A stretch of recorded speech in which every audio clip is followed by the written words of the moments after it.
Skuad Coach Indra Syafri kini terus bersiap di Thailand untuk menjalani laga perdananya di SEA Games ini. Media tim tuan rumah sampai terus pantau skuad Coach Indra Syafri yang kini diperkuat beberapa pemain diaspora. Para pemain timnas kini mulai menunggu pengumuman resmi PSSI untuk pelatih baru mereka. Kejutan tim scouting AC Milan dan agen Jay Itzes kini dinantikan menjelang bursa transfer musim dingin ini dimulai. Aksi tackle horor Justin Hubner kini menyedot perhatian warganet hingga tuai respon begini dari sang pelatih klubnya. Andre Rosiade kini mengaku pasrah setelah sempat memberi usul untuk merekrut kembali Coach Shin Tae-yang sebagai pelatih baru skuad Garuda. Jadi, Space 11 kini akan coba mengulas informasi selengkapnya di atas sebagai berikut.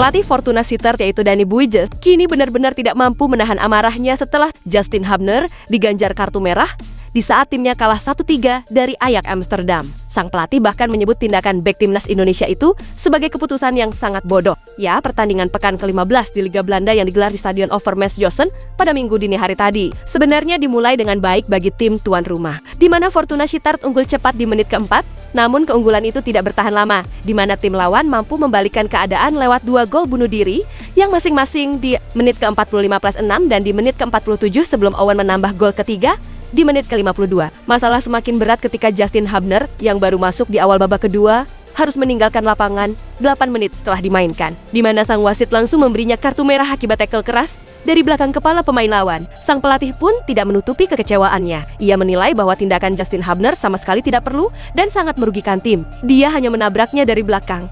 Itulah yang dia lakukan sepanjang pertandingan. Tapi lihat, apa yang dilakukan Hubner selanjutnya sungguh bodoh, kata sang pelatih kepada Voetbal Internasional. Dengan skor 1-3 di kepalamu, itu bukan frustrasi, karena dia baru saja masuk ke lapangan. Kalau kamu baru saja masuk ke lapangan, kamu tidak akan melakukan tackle seperti itu 60 meter dari gawangmu kan? Itu bodoh sekali, tegas sang pelatih. Iya, meskipun marah, namun ia berharap kartu merah itu menjadi pelajaran penting bagi Justin Hubner agar tidak mengulang kesalahan serupa yang bisa merugikan timnya. Itu jadi pembelajaran. Banyak sekali pembelajaran, karena itu berarti kami harus melanjutkan dengan 10 pemain. Itu sangat menyakitkan hari ini, Tandas menjelaskan.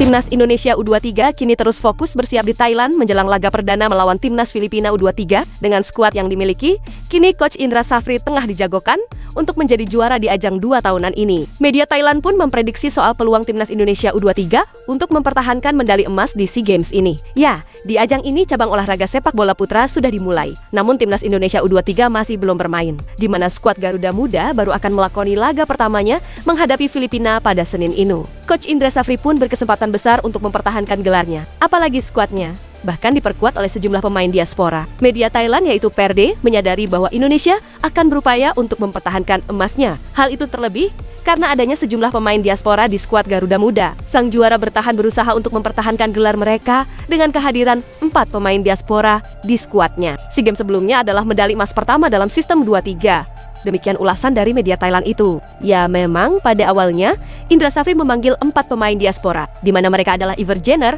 Morozi Gilstra, Dion Marks, dan Marcelino Ferdinand. Namun demikian, Marcelino gagal bergabung karena mengalami cedera hamstring. Meski begitu, masih ada 3 pemain diaspora di skuad mewahnya ini. Ditambah lagi, ada sejumlah pemain naturalisasi yang kini berkarier di Super League, seperti Rafael Struijk dan juga Jens Raven. RD pun tidak ragu untuk menempatkan Indonesia sebagai salah satu unggulan. Media Thailand itu juga menyebutkan bahwa Thailand dan Vietnam sebagai pesaing dalam perebutan emas. Kompetisi sepak bola putra SEA Games dianggap sebagai medali emas kebanggaan ASEAN. Kompetisi tahun ini semakin menarik dengan para pemain internasional, bintang baru dari Eropa, dan kekuatan dari para kandidat yaitu Thailand, Indonesia, dan Vietnam. Semua tim ingin membuktikan diri layak meraih medali emas pada tahun ini.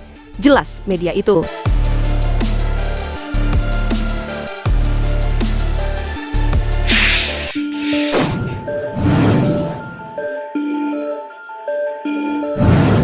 permintaan Andre Rosiade kepada PSSI untuk kembali mendatangkan coach Shin Tae-yong sebagai pelatih timnas Indonesia kini disebut tidak didengar. Menanggapi hal itu, ia hanya bisa pasrah. Ya, seperti diketahui, PSSI pimpinan Erick Thohir disebut-sebut memang sudah tidak lagi mau merekrut coach Shin Tae-yong dengan berbagai alasan. Bagi Andre, dirinya sudah berusaha keras menyampaikan aspirasi meski pada akhirnya tidak didengar. Dan kini, ia hanya bisa pasrah mendukung keputusan PSSI tersebut. Saya sudah menyampaikan aspirasi saya soal pelatih. Sekarang keputusan di tangan federasi, apapun keputusannya, sebagai pendukung saya akan mendukung, kata Andre Rosiade. Ya, bagi Andre, PSSI harus benar-benar serius mencari pelatih berkualitas untuk timnas Indonesia ini. Jangan sampai hanya nama besar, tapi minim pengalaman seperti Patrick Kluivert yang sebelumnya. Yang penting pelatih terpilih punya kualitas dan DNA Piala Dunia sebagai pelatih, bukan hanya sebagai mantan pemain hebat. Kita harus mendukung timnas, tidak perlu gerakan stadion, kita harus kompak, tutur Andre. Ya, sebelumnya PSSI sudah menentukan 5 calon kandidat sebagai pelatih timnas Indonesia. Namun sampai dengan detik ini, federasi belum mau membongkar siapa saja yang ada di dalamnya. Hal ini membuat rumor bertebaran di sosial media. Namun, dari rumor nama-nama yang beredar,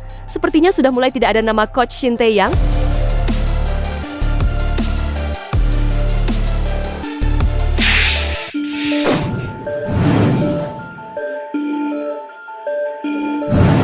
Klub raksasa Italia yaitu AC Milan kini dikabarkan telah menempatkan kapten timnas Indonesia itu sebagai target utama mereka di bursa transfer di musim dingin ini, di mana pergerakan untuk menghubungi sang agen menjadi sinyal keseriusan Rossoneri untuk memperdalam skuad demi bersaing di jalur juara. Menurut laporan media Eropa yaitu Calcio, tim pemandu bakat AC Milan sangat terkesan dengan penampilan solid Itses bersama Sassuolo, di mana laporan tersebut bahkan mengklaim bahwa langkah pendekatan awal sudah dimulai. Pemain kelahiran 2000 itu telah membuat tim scouting AC Milan terkesan. Alhasil, AC Milan mulai menjalin kontak pertama dengan para agennya untuk menciptakan kemungkinan transfer di bursa. Transfer di musim dingin ini, tulis laporan Eropa Calcio. Ya, kebutuhan mendesak di lini pertahanan memang menjadi alasan utama di balik pergerakan ini, di mana sang pelatih yang mengandalkan formasi 3-4-3 dikabarkan membutuhkan pelapis berkualitas untuk trio andalannya. Tanpa kedalaman skuad yang memadai, absennya salah satu dari mereka bisa menjadi bencana. Disinilah nama Itses muncul sebagai solusi ideal, di mana pengalamannya bermain dalam skema 3 back, baik saat di Venezia maupun bersama timnas Indonesia,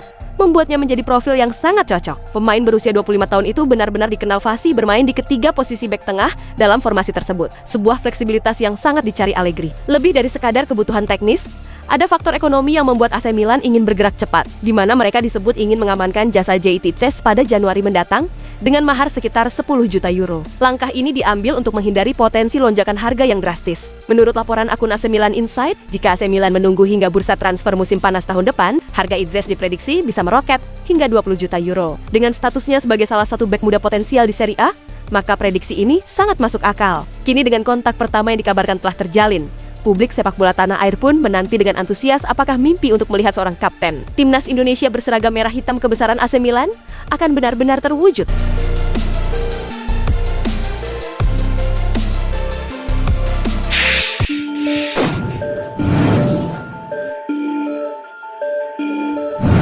Pemain timnas Indonesia yaitu Tom Hei kini mengaku masih belum tahu siapa pelatih timnas Indonesia setelah PSSI mendepak Patrick Kluivert. Tom Hei hanya mengatakan bahwa semua pemain timnas Indonesia sudah menunggu pengumuman PSSI untuk memperkenalkan pelatih baru. Ya, PSSI sebelumnya mengirimkan 3 utusan ke Eropa untuk mewawancarai 5 calon pelatih timnas Indonesia, di mana ketiga orang yang dikirim PSSI itu adalah anggota Exco serta Direktur Teknik PSSI. Kini, mereka pun dikabarkan sudah melakukan pertemuan dengan 5 calon pelatih timnas Indonesia itu. Hasil wawancaranya juga sudah dilaporkan ke Ketua Umum PSSI Erick Thohir. Kini, PSSI tinggal menggelar rapat Exco untuk memilih pelatih terbaik yang nantinya akan menukangi timnas Indonesia. Kemungkinan besar, pelatih baru itu akan diumumkan di awal Januari mendatang. Belum diumumkannya pelatih baru tersebut membuat Tom Hei bertanya-tanya, di mana sampai saat ini, ia dan rekan-rekannya belum tahu siapa pelatih timnas Indonesia ini. Jadi seperti kalian semua, saya juga membaca banyak rumor. Dan bagi kami para pemain, hanya tinggal menunggu kabar pengumuman pelatih baru keluar, ucap Tom Hei. Ya, ada 3 nama pelatih yang dirumorkan akan menjadi juru taktik timnas Indonesia, di mana mereka adalah Giovanni Van Bronckhorst,